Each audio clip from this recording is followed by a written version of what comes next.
እንግዲህ አገራችን የ10 ዓመት ስትራቴጂክ ፕላን አላት።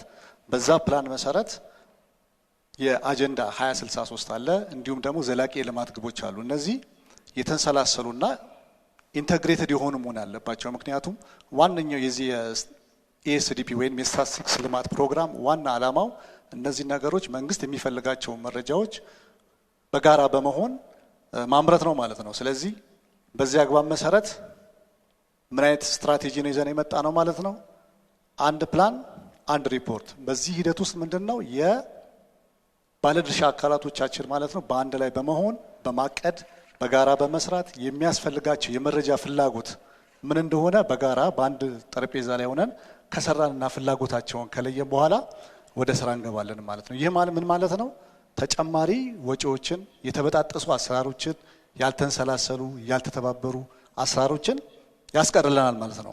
በዚህ ማግባብ መሰረት እንግዲህ ነው የዋናው የስታቲስቲክስ ልማት መሰረት በዚህ ሁኔታ የተሰራው ማለት። አንደኛው እንግዲህ ጽንሰ ሀሳብ እስከ ማደራጀት እስከ ውጤት በጋራ እስከ ማውጣት ድረስ ይደርሳል ማለት ነው። እንግዲህ ምንድነው የምታዩቸው ቁጥሮች ለምሳሌ ይሄን ያህል ፐርሰንት አደግን ይሄን ያህል አደግን የምንላቸው የራሱ የሆነ የስታቲስቲካል የስነ አሰራር ዘዴዎች አሉት ማለት ነው።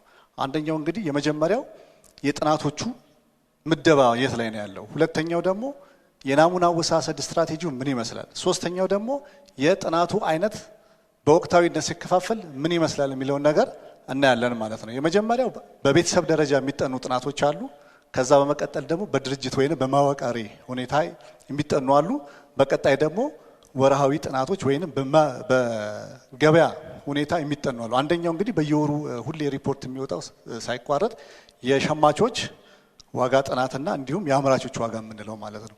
እነዚህ ምንድነው የኢኮኖሚ ሁኔታ የሚለኩ ማለት ነው። ሌላው ደግሞ የአመራረጥ ሁኔታ ነው። እንግዲህ ስንመርጥ ዝም ብሎ አይደለም የሚመረጡ፣ እነዚህ ማዕቀፎች ይኖሩናል። የስታቲስቲካል እንደ ሀገር ስታቲስቲካል ማዕቀፎች ይኖሩናል። ከዛ ውስጥ ምጣኔን በተከተለ ወካይነቱን ባረጋገጠ መልኩ እንመርጣለን ማለት ነው። እንግዲህ የተለያዩ የሳይንሳዊ ዘዴ በመከተል በአብዛኛው ጊዜ እስከ 90% እና 95% ድረስ የማረጋገጫ ሁኔታ በመጠቀም እንሰራ። ሌላው የዚህ የወርሃዊ ጥናቶች ናቸው። በየወሩ በየኳርተር ወይም በየ4 ወሩ የምናጠናቸው ጥናቶች የስራ ስምሪት ሁኔታ፣ እንዲሁም በየአመቱ ደግሞ የምናጠናው የአመታዊ የግብርና ናሙና ጥናት፣ በየ5 አመቱ ደግሞ የኢትዮጵያ ስነ ህዝብና ጤና ጥናቶች እናያለን። በየ10 አመቱ ደግሞ በዚህ በኤስዲፒው መሰራት ከነበረበት ይችኛዋ የቀረችው ማለት ነው ህዝብና ቤት ቆጠራ። ሌላው ሙሉ በሙሉ ጥናቶቹ ተጠንቷል ማለት ነው። በዚህ ማመቅ መሰረት እንዴት ነው የሚጠናው? ጥናቱ እንዴት ነው የሚጠናው የሚለው ወሳኝ ነው። ይሄ ሳይንስን ተከትሎ መረጃው ዓለም አቀፋዊ ተነጻጻሪነት ባለው ሁኔታ ነው የሚጠናው ማለት ነው። ስለዚህ ማዕቀፍ ይኖረናል። እነዚህ ማዕቀፎች አንደኛ የመጀመሪያው በናሽናል ነው። ከዛ በሪጅን በከተማና በገጠር ይከፋፈላል። የቤተሰብ እንግዲህ የቆጠራ ቦታ የምንለው ነገር አለ። የቆጠራ ቦታ ማለት በገጠር ከ120 እስከ 150 በከተማ ደግሞ ከ150 እስከ 200 የያዘ የቤተሰቦች ነው። ይሄ ምን ይደረጋል ማለት ነው? ተሸንሽኖ ማለት ነው። ቤተሰቦቹ እንደዚህ ከተከፋፈሉ በኋላ ምን ይደረጋል ማለት ነው? በናሙና ይመረጣል ማለት ነው። እንግዲህ ኢትዮጵያ በጣም ትልቅ ሀገር ናት። በ180 ቤተሰቦች ውስጥ የተለያዩ የአየር ንብረቶች አሉ። አግሮ ኢኮሎጂ ማለት ለምሳሌ ወይ ድሬዳዋ ወይ ደብረ ብርሃን ብንሄድ በ180 ቤተሰቦች ውስጥ የተለያየ የአግሮ ኢኮሎጂ አለው። ስለዚህ ያንን ልዩነቶችን ለመያዝ ወይንም ካፕቸር ለማድረግ ሲስተማቲክ ራንደም ሳምፕሊንግ በመጠቀም እነዛን ቤተሰቦች መርጠን ወደ ጥናት እናካሄዳለን ማለት። ይሄ ሳይንሳዊ እንዴት በሁሉም ዌብሳይቶች ላይ ሆስት ተደርጎ ግልጽ የሆነ አሰራር ይኖራል ማለት። እንግዲህ አንደኛው የስነ ህዝብ ጤና ነው እንደተገለጸው፣ ሁለተኛው የዚህ የተቀናጀ የቤተሰብ ጥናት ነው፣ ሌላኛው ደግሞ የኢኮኖሚ ቆጠራዎች ነው። እንግዲህ በዚህ ጥናቶች እንግዲህ አንደኛው ፋይንዲንግ ወደ 2.6 ሚሊዮን ቢዝነሶች እንዳሉ ያሳያሉ ማለት ነው። ሌላው እንግዲህ ወሳኝ ጥናት ከነበረው አንደኛው የኢትዮጵያ ስነ ህዝብና ጤና ጥናት ማለት ነው። ከዚህ ውስጥ የ2008 እንደ መነሻ አድርገን ስንሄድ የህፃናት 5 ዓመት በታች ማለት ነው የህፃናት ሞት በ24% ቅናሽ አሳይቷል። የእድሜያቸው 1 ዓመት ሳይሞላ የሚሞቱ ደግሞ ህፃናት በ19% እንግዲህ ከሪፎርሙ በኋላ ማለት ነው ይሄን ያህል ቅናሽ አሳይቷል። 1 ወር ሳይሞላቸው የሚሞቱ ወይም በ28 የሚሞቱ ህፃናት ደግሞ ወደ 14% ቅናሽ ያሳያል ማለት ነው። ሌላው እንግዲህ ከዚህ እናቶች ጤና ጋር በተያያዘ እንዲሁ ከፍተኛ የሆነ መሻሻል ያሳያል። እንግዲህ ከዚህ ውስጥ አንደኛው በሰለጠነ የጤና ባለሙያ የሚወልዱ እናቶች ቁጥር ወደ 22% ጭማሪ ሆኗል። በሰለጠነው እንደዚሁ የጤና ድጋፍ የሚያደርጉ ወደ 68% ጭማሪ ያሳያል። እንዲሁም በጤና አካባቢ የሚወልዱ ወደ 65% ጭማሪ ያሳያል። በሆስፒታልም እንደዚሁ ጭማሪ ያሳያል ማለት ነው። ይህም እንግዲህ የጤናው ምን ያህል ሴክተር ምን ያህሉ እንደተሻሻለ ያሳያል ማለት ነው መረጃው። ሌላው ወሳኙና ከፍተኛ ኢትዮጵያ ቀደምት ከጀመረቻቸው ስራዎች አንዱ የስታትስቲክስ ነው። እንግዲህ ስታትስቲክስ የሰብል ስታትስቲክስ አለን፣ የቤት እንስሳት ስታትስቲክስ አለን፣ የአካባቢ ስታትስቲክስ አለን፣ እንዲሁም የከተማና የገጠር ስታትስቲክስ። ይሄ የከተማና የገጠር ስታትስቲክስ ከለውጡ በኋላ የመጣ አሰራር ነው ማለት ነው። እንግዲህ የግብርና ስታትስቲክስ እንደ አጠቃላይ ስንጀምር በ1963 ነው የሚጀምረው በኢትዮጵያ አቆጣጠር ወይም ከ1974 በፊት ነው። ይሄ ምን ማለት ነው? አብዛኛው የአፍሪካ ሀገሮች በቀኝ ግዛት በነበሩበት ሰዓት ኢትዮጵያ የራሷን ስታትስቲክስ ስታመነጭ እንደነበረ ራሷ መረጃ አምርታ ውሳኔ እንደምትሰጥ ያሳያል። በዚህ ማግባብ መሰረት እንግዲህ የታረሰ መሬት ስፋትና ምርት፣ የመሬት አጠቃቀም የመሳሰሉትን እና የቤት እንስሳት ስታትስቲክስን ታውጣ ነበር ማለት ነው። እንግዲህ በታሪክ ሁለት ጊዜ ነው ግብርና ቆጠራ የሰራ ነው። የዛሬ 22 ወይም 23 ዓመት በፊት በ1994 እና አሁን በ2024 25 የሰራ ነው የግብርና ቆጠራ ነው። ስለዚህ ከፍተኛ የሆነ መረጃ አሰባስ ምንድነው መስፈንጠሪያው? እንግዲህ 24 ምንድነው መስፈንጠሪያው ብለን ስናይ ብዙ ነገሮች ማየት ይቻላል። አንደኛ ከዚህ ከወረቀት ወደ ዲጂታል ካርታ መሄድ፣ ሁለተኛ እያንዳንዱ ቤተሰብ የሚጠናው ቤተሰብ ምን አድርገናል ማለት ነው ጆሪ ፈረንስ ተደርጓል ማለት ነው። ቋንቋ ከአንድ ቋንቋ የመረጃ ጥራትን ለማስጠበቅ ከአንድ ቋንቋ ወደ 6 ቋንቋ የመስራት ወደ 6 ቋንቋ ቀይረን የመስራት ሌላው እውነተኛ አሁናዊ የሆነ የመረጃ መከታተያ ዳሽቦርድ በተለይም ደግሞ የመረጃ እንግዲህ ወደ 54 ሞጁሎች ነው እንትን ያለው ወደ ከዛ 54 ወደ 82 የሰብል አይነቶች ነው የሰበሰብነው። መረጃ ሰብሳቢዎቻችን እንግዲህ 1 ዓመት ከ2 ወር ድረስ ነው እንግዲህ የቀጠርናቸው ማለት ነው። በዚህም እንግዲህ ሌላው ደግሞ ለየት ያለው ነገር እንግዲህ የመንግስት በወሰደው ከፍተኛ ሪፎርም መሰረት መረጃ እስከ መሰብሰብ እስከ መተንተን ድረስ ያሉ ሂደቶችን በጠቅላላ በኢትዮጵያ ነው የተሰሩት። ስለዚህ ይሄ አንዱ የሉዓላዊ ማረጋገጫ ነው። አመሰግናለሁ። እና ምኮራበትና ለልጅ የምነግረው ታሪክ ይሆናል ማለት ነው። ስለዚህ መንግስት ካካሄዳቸው እንግዲህ ወሳኝ መካናይዜሽን አንዱ የምታዩት ውጤት ነው። ይሄ እንግዲህ ከየትም አላመጣ ነው፣ ቆጥረን ያገኛ ነው መረጃ ነው። አንደኛው እንግዲህ ማኑዋል ወተር ፓምፕ ነው። እሱን ወደ 5 ሚሊዮን ገደማ አግኝተናል። የኬሚካል ስፕሬየር ወደ 4 ሚሊዮን ገደማ አግኝተናል። የዋተር ፓምፕ በሞተር የሚሰራ ማለት ነው ወደ 301 ሺህ፣ በእጅ የነፍስ ወከፍ ትራክተር ማለት ነው እሱ ወደ 235 ሺህ፣ ትራክተር ወደ 44 ሺህ፣ ኮምባይነር 10163 ገደማ አግኝተናል። በአጠቃላይ በሜካናይዜሽን መንግስት በተለያየ ፖሊሲ ያደረጋቸው ማሻሻያዎች ወደ 9 ሚሊዮን 852 ሺህ ገደማ የተለያዩ የሜካናይዜሽን ስርዓቶች ሲስተሙ ላይ ገብተው እየሰሩ እንደሆነ ያሳያል ማለት ነው። ሌላው እነዚህ ውጤቶች ናቸው። አሁን እነዚህ ውጤት ስናይ የመረጃ ስፋት ነው የሚያሳየን።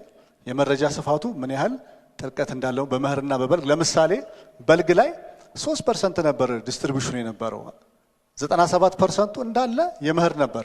በኋላ ላይ ይሄ ሜካናይዜሽኑ ኢንፑት ከተደረገ በኋላ መሬቱ ማለት ነው በመኸር ይታረሳል ተደጋግሞ እንደገና ዳግም እርሻ የምንለው ማለት ነው። ወደ በልግ ደግሞ ሲመጣ ወደ 11% አሳይቷል። ይህ ማለት አስቡት ወደ 3 እጥፍ ጭማሪ ነው ያሳየው ማለት ነው።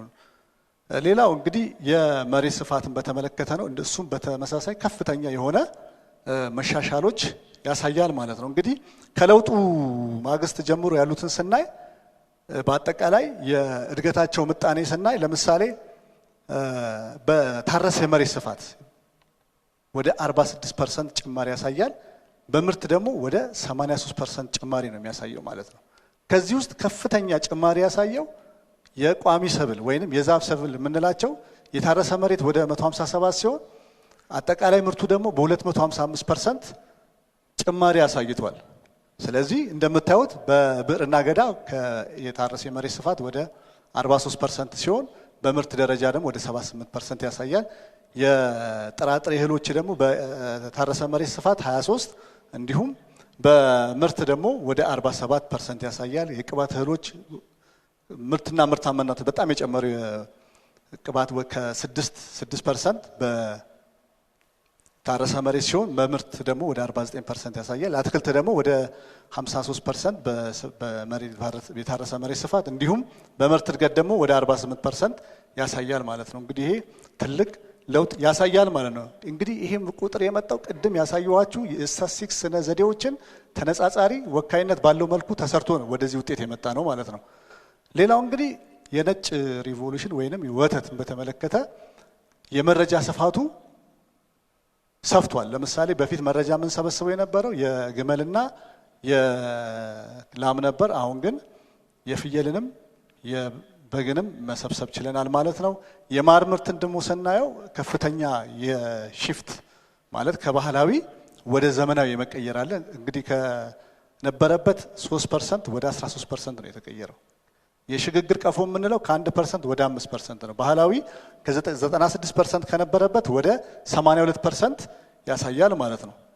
ሌላው የዚህ የዶሮ ማለት የዶሮ ሁኔታን ስናይ ደግሞ የተዳቀሉት በከፍተኛ ሁኔታ ጨምረዋል። በከፍተኛ ሁኔታ ማለት ነው። ለምሳሌ ሀገረኛ ከነበረበት 63% ወደ 31% ነው የወረደው። የተዳቀሉ የተሻሻሉ ዝርያዎች ደግሞ የምንላቸው እነሱ ወደ 54% ኦልሞስት ወደ 3 ነው 4 እጥፍ ጭማሪ ነው ያሳየው። እንግዲህ ምርትና ከፍተኛ ስለሆነ በአርሶ አደሩም ተወዳጅ ነው ማለት ነው።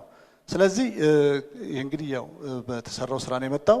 ሌላው የከተማ ግብርና ነው። እንግዲህ የለውጥ መንግስቱ ከመጣ ወዲህ የተሰራው ዋናው ስራ የከተማ ግብርና ነው። ስለዚህ እዛ ላይ ስናይ የወተት ምርት በሚገርም ሁኔታ ጨምሯል እንደምታዩት ማለት ነው። የእንቁላል ምርት እንደዚሁ 16% ነው። እንግዲህ 16% በከተማ 32% በንግድ እርሻዎችና በሌሎች እርሻዎች እንዲሁም በገጠር 52% ነው። ስለዚህ ይሄ ከፍተኛ እንደምታዩት ድርሻው የገጠር በፊት 84% ነበር። አሁን ወርደው ሌሎች ድርሻዎች ይሄ ምንድነው ወደ ንግድ ወደ ኮሜርሻላይዜሽን አይነት ባህሪ የመቀየር ነገር ያሳያል ማለት። ሌላው እንግዲህ ወሳኝ ነገር ያለው እዚህ ጋር የዚህ የሳተላይት መሬት ምልከታ መረጃ ለመጀመሪያ ጊዜ በኢትዮጵያውያን ባለሙያዎች ተሰርቷል ማለት ነው። እንግዲህ የሳተላይት ምልከታ ወደ 41 ወረዳዎች በኦሮሚያም በአማራም በተለያዩ የሀገራችን ክልሎች ሰርተናል። ይሄ እንግዲህ የምታዩት በሴንቲኔል ፎርስታት ተጠቅመን የማሳ ልየታ የሰራንበት ነው ማለት ነው። እንግዲህ ይህንን በጋራ ነው የሰራ ነው ከብሔራዊ ቴክኒካል ኮሚቴ ጋር ሆነን ማለት ነው። ከዛ ሌላው ደግሞ ይሄ ማሳው ከተለየ በኋላ ወዴት ነው ማለት ነው የምንሄደው? በ1 ኪሎ ሜትር ሪዞሉሽን ምርትና ምርታማነት እንሰራለን ማለት ነው። እንግዲህ ይህን ስንጠቀም ባይዘዌ ለሁላችሁም መታወቅ ያለበት የአርቲፊሻል ኢንተለጀንስ ሞዴል ተጠቅመን ነው የሰራ ነው። ስለዚህ ያንም ዳታ ያገኘ ነው ከራሳችን ዳታ ላይ ነው ማለት ነው። ያንን ተጠቅመን ያንን ሞዴል በመጠቀም ነው የሰራ ነው ማለት ነው። እንደምታዩት ይሄ ናሙና ነው ያሳየናችሁ። ይሄ አንዱ ናሙና ነው እንጂ ወደ 40 ወረዳዎች በዚህ ምን ማለት ነው 8% በተለያየ በኢንፍራስትራክቸር በተለያየ ምክንያቶች ያልገባናቸው ኤሪያዎች ላይ ምን አድርገናል ማለት ነው የሳተላይት ኢሜጅ ተጠቅመን ለመስራት ችለናል ማለት ነው። ይሄንን ልምድ እንግዲህ ምንድነው ስንሰራ የአፍሪካ ሀገሮች መጥተው ቪዚት አድርገዋል። እስቲ የኢትዮጵያ እየሄደችበት ያለው ሁኔታ ምን ይመስላል የሚለውን ነገር ለማሳየት ሞክረናል። እዚሁ ቁጭ ብለው ማለት ነው የራሳቸውን ሀገር ቁጭ ብለን ሰርተን አሳይተናቸው እስቲ የእናንተ የስታቲስቲክስ ኦፊስ የሚያወጣው የዚህ ሰብል ምርትና ምርታማነቱ ምን ያህል ነው ስንላቸው እኛ ከሰራ ነው ሞዴል ጋር አንድ አይነት ሆነ። ስለዚህ በጣም ትልቅ። ሌላው ደግሞ በቱኒዚያ በተካሄደው የአፍካስ ስብሰባ ላይ ኢትዮጵያ ልምዷን አካፍላለች ማለት ነው። አዲስ አሰራር ይሄ የዚህ ኮዲዛይን ወይንም ኮፕሮዳክሽን በሚለው አሰራር እንዲህም መስራት ይቻላል የሚለውን ነገር ለማሳየት ሞክረናል ማለት ነው። ስለዚህ እንግዲህ በቀጣይ መስተካከል ማነው መጠናከር ያለበት ብለን ያሰብናቸው አንደኛው አሁን ያለው የስታቲስቲክስ ኢንፍራስትራክቸር ማዘመን ነው አንደኛው። ሁለተኛ ስራችን ወደ ግዙፍ ዳታ ወይንም ቢግ ዴታ ወደ ሚለው መሻገር አለበት። ሌላው ደግሞ የዚህ ክላውድ ኮምፒውቲንግ የቴሌ ክላውድ የመጠቀም ነው።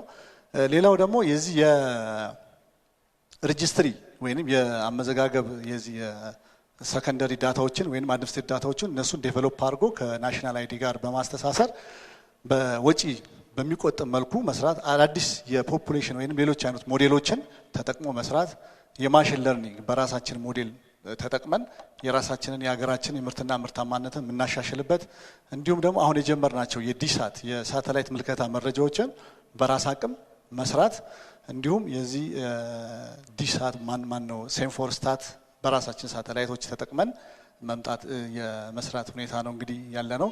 ስለተከታተላችሁኝ በጣም አመሰግናለሁ። ፈጣሪ ያክብርልኝ።